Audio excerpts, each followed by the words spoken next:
Hey everyone, welcome back to another quick how-to. In this video, going to show you how to unlink unknown devices from WhatsApp account.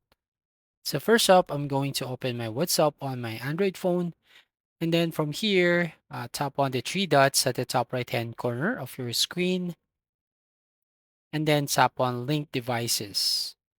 So here you will find all the devices that link to your account on WhatsApp.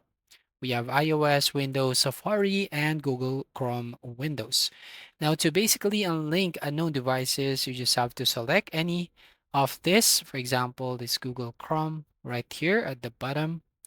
And once you tap on that, as you can see here, if you're going to select any of the device, so it shows that last active September to 10:34 p.m.